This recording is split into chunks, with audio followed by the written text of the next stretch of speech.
भगवान ब्रह्मा जी ने बताया कि तो आपकी बेटी का विवाह एक साधु के साथ में होगा। 3 संस्कार ऐसा है जिसको कहां कब कैसे होगा इसको कोई नहीं जानता है। कौन सा संस्कार? वैसे तो 16 संस्कार है हमारे सनातन धर्म में। माँ के पेट में जब शुरू होता है पिंड बनना ना, तब से संस्कार शुरू हो जाता है। जब बच्चा माँ के गर्भ में प्रवेश करता है, पिंड बनता है, तो उसको गर्भाधान संस्कार कहते हैं। जब 5 महीना का हो जाता है ना, तो उसको हमारे तरफ की भाषा में क्या कहते हैं आपके यहाँ? कुछ भोजन खिलाया जाता है, मिठाई खिलाया जाता है गर्भवती बेटी को। पुंसवन संस्कार कहा गया है उसको, है ना। फिर जनेऊ संस्कार, नामकरण संस्कार, विवाह संस्कार।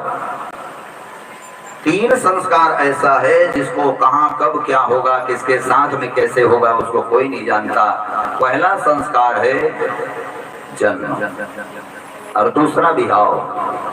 कोई जानता है क्या कि मेरे इसका साथ विवाह होने वाला है? ना तो लड़का लड़की को देखे रहता, ना लड़की लड़के को देखे रहती। तो ये विवाह भी है बड़ा विचित्र। 2 अनजान एक सूत्र में बंध जाते हैं और वो दुनिया में जीवन जीते हैं। राधे राधे। राजा मनु को भगवान ब्रह्मा जी ने बताया कि आपके बेटी का विवाह एक साधु के संग में होगा। भगवान ब्रह्मा जी ने कहा जाओ ना महाराज, तो अपने बेटी का विवाह करवाओ। राजा मनु कहता है महाराज यदि आप बता रहे हो वो साधु है तो क्या शादी करेगा कि नहीं करेगा? पहले आप उसको मना दो महाराज, शादी करने के लिए उसको आप तैयार करा दो। तब भगवान ब्रह्मा स्वयं जाकर के उस कर्दम नाम करके साधु को कहते हैं महाराज आप राजा मनु के बेटी के साथ में विवाह कर लो। कर्दम साधु इनकार कर देता है। ब्रह्मा जी की आज्ञा का पालन नहीं किया, बोले महाराज हमको शादी नहीं करना, माया में नहीं पड़ना है। ब्रह्मा जी ने सोचा शादी तो होके रहेगा, विधान में तो लिखा है, लेकिन बाबा कहता है नहीं करूंगा, तो इसके लिए भगवान को भेजना पड़ेगा। भगवान स्वयं जाते हैं कर्दम ऋषि के पास और कर्दम जी को जाके बोले बाबा आप विवाह कर लो। बाबा जी हाथ जोड़ दिए, महाराज हमको नहीं पड़ना है माया में। भगवान ने लालच दे दिया। पैसे का लालच, हीरा मोती का लालच, समझना संदीप बाबू। भगवान नारायण ने कर्दम साधु को कहा आप विवाह करोगे ना तो बहुत बड़े लाभ होने वाला है, फायदा होने वाला है। क्या फायदा होगा?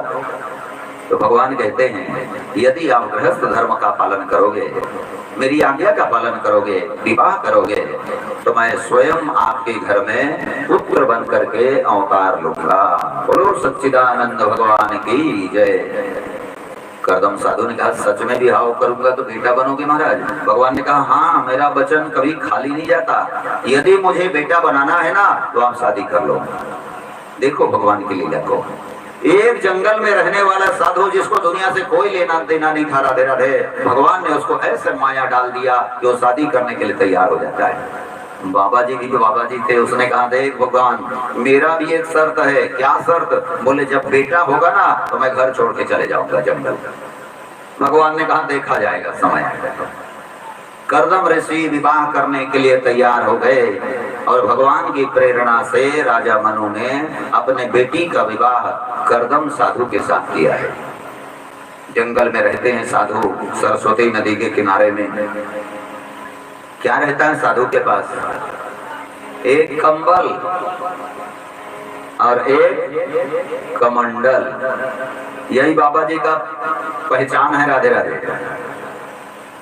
कर्दम साधु के घर में जब राजा गया, अपने बेटी को लेकर के देखा जिसके साथ में बेटी का विवाह होने वाला है उसके घर में एक दाना अन्न नहीं है। कोई भी अपने बेटी का विवाह करता है तो सोचता है मेरे बेटी के घर में खाने पीने के लिए रहे, धन दौलत रहे, राजपाट रहे, बढ़िया सुख करे मेरी बेटी।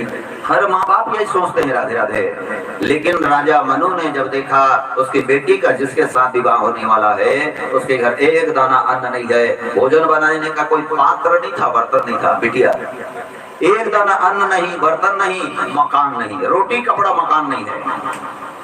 अब क्या करोगे बताओ? कैसा जिंदगी है उनका। राजा ने फिर भी भगवान की माया मान करके उस साधु से निवेदन किया महाराज मैं अपने बेटी को आपके साथ पानी ग्रहण करना चाहता हूँ। कर्दम ऋषि मान गए और अपने बेटी का विवाह राजा मनु ने उस कर्दम नाम करके साधु के साथ में कर दिया। जंगल में बेटी का जब विवाह हुआ, राधे राधे, बेटी को जन्म देने के बाद माँ बाप बड़े प्रेम के साथ पालते हैं। 1 साल, 2 साल, 10 साल, 15 साल, 18 साल, 20 साल, जैसे दुनिया को जानने लायक होती है, बेटी को पराये जैसे विदा कर दिया जाता है। एक कवि बहुत सुंदर गाया है बेटी की विदाई के लिए, बेटी के प्रेम के लिए। सच बात पूछती बताना ना बाबूजी, छुपाना ना बाबूजी, क्या याद मेरी आती नहीं, क्या याद मेरी आती नहीं। राजा मनु ने जब बेटी के पाणी ग्रहण किया जंगल में एक साधु के साथ में, आंख भर आया, मुख से आवाज नहीं आया राजा का, आंख भर के रोने लगा। दमाद के सामने, साधु के सामने हाथ जोड़ के राजा मनु विनती करता है, हे महाराज, मेरी बेटी सुकुमारी है, इससे कई प्रकार की गलतियां हो जाएंगी, आप मेरी बेटी की गलती हो जाए ना तो बेटी की गलती मत मानना, बल्कि हम माँ बाप की गलती मान करके हमारे बेटी को क्षमा कर देना। इन भावना के साथ राजा मनु अपने बेटी को एक साधु के साथ में विदा कर दिया और जंगल में छोड़ करके राजा रानी वापस चले आते हैं। विवाह के बाद मनुष्य गृहस्थ धर्म में प्रवेश करता है। कर्दम साधु का देखो जीवन, आज विवाह हुआ, दूसरे दिन से अपनी पत्नी को कहने लगा, देवी मैं थोड़ा देर पूजा करने के लिए बैठ रहा हूँ। बैठ जाओ बाबा। अब बाबा बैठ गए पूजा करने के लिए। अब देखो बाबा लोग कैसे पूजा करते हैं। हमारा पूजा क्या है, 1 घंटा, आधा घंटा, 15 मिनट, 2 घंटा, 4 घंटा, लेकिन वो बाबा जो पूजा करने के लिए शादी करने के बाद बैठ गया, जो बैठा दिन बीत गया, दूसरा दिन बीत गया, 3 दिन बीत गया, 15 दिन बीत गया, 1 महीना बीत गया, 6 महीना बीत गया। राधे राधे। एक आसन में बैठे बैठे कर्दम साधु 100 साल तक तपस्या करता है। गुरु वृंदावन बिहारी लाल की जय। 100 साल तक वो कन्या राजा के बेटी उसके सामने हाथ जोड़े बैठे रह गई भूखे प्यासे। और 100 साल बाद जब साधु का ध्यान खुला तो सामने में क्या देखती है, एक जीर्ण शीर्ण कृष्णकाय कोई बुढ़िया बैठी है। वो बुढ़िया नहीं थी राधे राधे, वही राजा की बेटी थी जो 100 साल उनकी सेवा करते करते उसका सारा शरीर बूढ़ा हो चुका था। कर्दम साधु ने पूछा, देवी कौन हो तुम, कहां से आई हो? कन्या कहती, महाराज याद करो 100 साल पहले मेरा और आपका विवाह हुआ था। मैं राजा मनु की बेटी हूँ महाराज, मैं आपकी अर्धांगिनी हूँ महाराज। कर्दम साधु ने जब जाना कि मेरे लिए इसने 100 साल अपना यौवन को समाप्त कर दिया, तपा दिया, तो उसने अपने तप बल के द्वारा एक महल निर्माण किया। तपस्या के बल से 4 कोस का एक महल प्रकट हो गया। उसके भीतर में बगीचा, उसके भीतर में झरना, उसके भीतर में तालाब, उसके भीतर में बहुत सुंदर फल फूल पेड़ पौधे, इतना बढ़िया सुंदर जगह प्रकट हुआ। उसमें बैठ करके कर्दम और देहूती भगवान का नाम लेते हुए विहार करते हैं, सुखों का उपभोग करते हैं। कर्दम बाबा सोचने लगे, भगवान बेटा बन के आऊंगा करके शादी करवा दिए, तो क्यों ना अब गृहस्थ धर्म का पालन किया जाए। और जैसे ही कर्दम जी ने देहूती के साथ गृहस्थ धर्म का पालन किया तो माता रानी गर्भवती हो गई। गर्भ में बालक आ गया, वो बच्चा बढ़ने लगा। 9 महीना 10 दिन में एक बेटी का जन्म हुआ। बेटा नहीं हुआ राधे राधे। भगवान क्या बोले थे, शादी कर लो, मैं भी बेटा बन के आऊंगा, लेकिन बेटी हो गया। कर्दम साधु सोचने लगा, भगवान ठग दिए क्या, बेटा बन के आऊंगा करके शादी करवा दिए और बेटी हो गया। चलो दूसरा बार आएगा। इंतजार हुआ, लेकिन दूसरे बार भी गर्भ धारण करके देहूती माता ने बेटा को जन्म नहीं दिया राधे राधे, बल्कि दूसरे बार भी बेटी हुआ। चल तीसरा बार आएंगे भगवान। इंतजार का फल मीठा होता है जजमान, राधे राधे। तीसरा बार गर्भ धारण किया, लेकिन तीसरा बार भी बेटी हो गया। चौथा बार बेटी हो गया, 5 बार बेटी हो गया, 6 बार बेटी हो गया, लगातार लगातार करदम साधु के घर में कितनी बेटियां हुई? 9 बेटियां हुई। क्या चल रहा है अभी? नवरात्र। भक्ति कितना है? 9 था भक्ति, 9 भक्ति। 9 कन्या जन्म लिए। साधु सोचने लगा भगवान बेटा बन के आऊंगा करके विवाह करवा दिए, यहाँ तो बेटी बेटी होते जा रहा है। एक बेटी के विवाह कराना बड़ा कठिन है, 9 बेटी हो गया भगवान। लेकिन बार भगवान 10वें बार माता जी ने, देवहूति जी ने गर्भ धारण किया और 9 बेटी को जन्म देने के बाद जब 10वां बार उसने गर्भ धारण किया तो उसके गर्भ में साक्षात भगवान आते हैं। वो घड़ी आने लगी, वो बेला आने लगी, वह शुभ घड़ी आई। राधे राधे। वह शुभ बेला आई जब पार ब्रह्म परमात्मा अपने वचन को निभाने के लिए, भक्तों को सुख देने के लिए करदम और देवहूति के घर में बालक भगवान बन करके प्रकट हो जाते हैं। जिस समय परमात्मा का प्रादुर्भाव हुआ, देवता गण दुंदुभियां बजाने लगे, फूलों की वर्षा होने लगी। बोलो वृंदावन बिहारी लाल की जय हो, बोलो कपिल देव भगवान की जय हो। कहते हैं सब तीर्थ बार बार, क्या कहते हैं? सब तीर्थ बार बार और गंगा सागर एक बार। ये जो कपिल देव भगवान का आप कथा सुन रहे हो ना, ये कहाँ निवास करते हैं? इनका निवास स्थान है गंगा सागर में। इस कथा को सुनने से क्या पुण्य मिलता है जी? गंगा सागर में स्नान करने का पुण्य मिलता है, कपिल देव भगवान का दर्शन करने का पुण्य मिलता है। बोलो वृंदावन बिहारी लाल की जय। 9 बेटी के बाद में भगवान नारायण का अवतार हुआ। राजा परीक्षित ने पूछा महाराज भगवान बेटा बन के आऊंगा करके वरदान दे दिए, पहले से बता देते 9 बेटी के बाद में आऊंगा करके तो बेचारा विहाव करता, नहीं तो नहीं करता। अब बेटा बन के आऊंगा कह दिया और 9 बेटी के बाद में आए। 9 बेटी के बाद में क्यों आए भगवान? तो सुखदेव जी कहते हैं 9 बेटी को बेटी भर मत समझो, ये 9 कन्या क्या है? यही नवधा भक्ति है। श्री भागवत महापुराण में 9 प्रकार के भक्ति का वर्णन है। पहला भक्ति, बताओ 9 भक्ति का वर्णन देखिए क्या कहते हैं व्यास जी। श्रवणम कीर्तनम विष्णु स्मरणम पाद सेवनम अर्चनम बंदनम दास्य सख्य आत्मनिवेदनम। 9 प्रकार की भक्ति में पहला भक्ति है भगवान की कथा सुनना। सुनना, श्रवणम, श्रवण का मतलब क्या होता है? सुनना। पहला भक्ति है बहुत प्रेम से भगवान की कथा सुनना चाहिए, माया मोह से दूर होकर के 2 घंटा जो सुन रहे हो ना तो भगवान के होके सुनो, ये पहला भक्ति है। और कथा सुनोगे ना ज्यादा समय हो जाता है तो नींद आता है जी, तो उसके लिए क्या करना चाहिए जानते हो? दूसरा भक्ति का प्रयोग करना चाहिए। और दूसरा भक्ति का क्या नाम है? कीर्तन करना, भगवान का भजन गाना। बोलो वृंदावन बिहारी लाल की।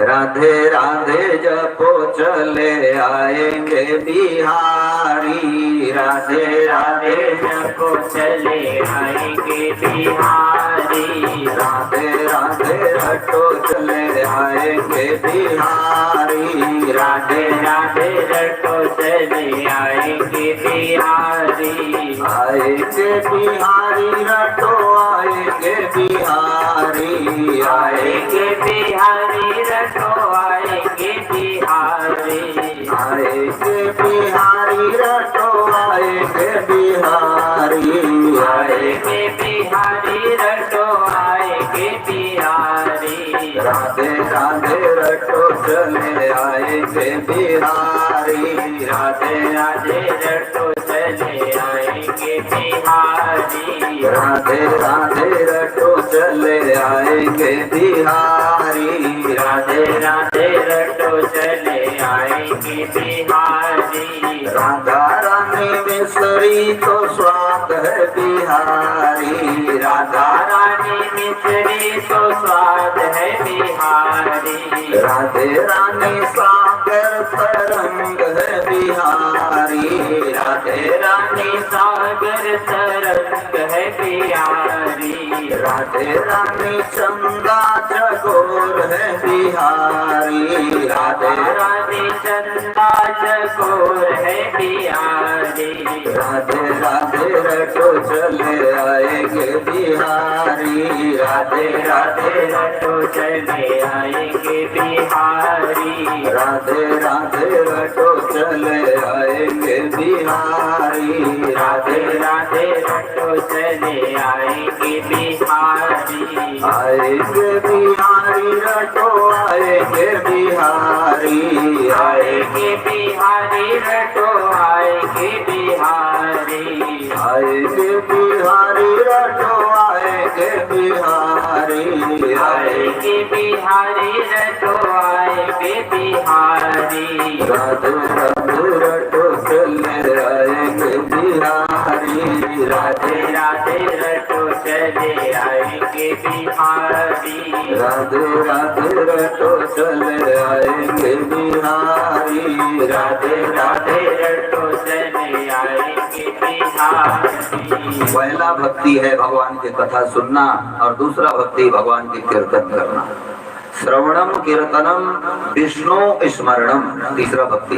याद कर लेना श्लोक को, वैसे तो रिकॉर्डिंग हो रहा है, सब निकाल लेना। श्रवणम कीर्तनम भगवान, तीसरा भक्ति का नाम है भगवान को याद करना। बहुत सरल शब्दों में बताऊंगा, एक भी भक्ति आपके जीवन में आ गया ना, उद्धार हो जाएगा जीवन का। तीसरा भक्ति है बिटिया भगवान को याद करना। जैसे सुबह आज आप सोच रहे हो चलो थोड़ा जल्दी जल्दी स्नान कर लिया जाए, भगवान का पूजा करना है। आप गांव वाले सोच रहे हो आज थोड़ा जल्दी काम हो जाता ना तो भगवान की कथा सुनने चले जाते, आज फलाना मेरा काम बन जाता तो मैं भगवान की कथा सुन लेता। घर में बैठे बैठे यदि परमात्मा का याद करते हो ना तो भी एक भक्ति है। कितनी सरल भक्ति है। श्रवणम कीर्तनम विष्णु स्मरणम पाद सेवनम, प्रणाम करना भी एक भक्ति है। अब तो प्रणाम करना नहीं आता जी, हाँ अब तो ऐसे प्रणाम करते हैं, लेफ्ट हैंड से प्रणाम कर देते हैं। सिर झुका के प्रणाम करना चाहिए। ये मस्तक भगवान के चरणों में नहीं झुका तो धिक्कार है इस सिर को। राधे राधे कड़ुआ तुम्हारी। वो पांव बेकार है संदीप बाबू जो चल के भगवान के चरणों में दर्शन करने नहीं जाता है। वो हाथ बेकार है जो भगवान के भजन नहीं करता। वो हाथ बेकार है जो दान नहीं करता है, किसी का परोपकार नहीं करता है। ये वाणी बेकार है राधे राधे जो किसी का बुराई करता है। सुन रहे बेटी? हाँ। श्रवणम कीर्तनम विष्णु स्मरणम पाद सेवनम, प्रणाम करना भी एक भक्ति है। कैसे प्रणाम करना चाहिए बताओ? ये सिर ना ऐसा जैसे भगवान के चरण कमल है, ये कोई अंतर नहीं रह जाए। चंदन लग गए, कोई अंतर ना रह जाए भगवान के चरण और हमारे मस्तक में। ऐसे प्रणाम होना चाहिए। भगवान राम कैसे प्रणाम करते थे जानते हो? प्रात काल उठ के रघुनाथा, गुरु पितु मातु नवा वही माथा।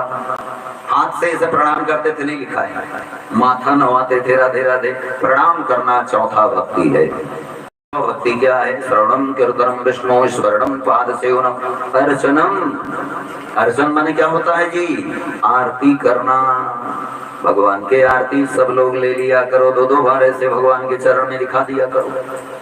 भगवान का आरती करना पांचवा भक्ति है। आरती कुंज बिहारी की, श्री गिरधर कृष्ण मुरारी की। आरती कुंज बिहारी की, श्री गिरधर कृष्ण मुरारी की। आरती कुंज बिहारी की, श्री गिरधर कृष्ण मुरारी की। आरती कुंज बिहारी की, श्री गिरधर कृष्ण मुरारी की। गले में बैजंती माला, गले में बैजंती माला। बजावे मुरली मधुर भाला, बजावे मुरली मधुर भाला।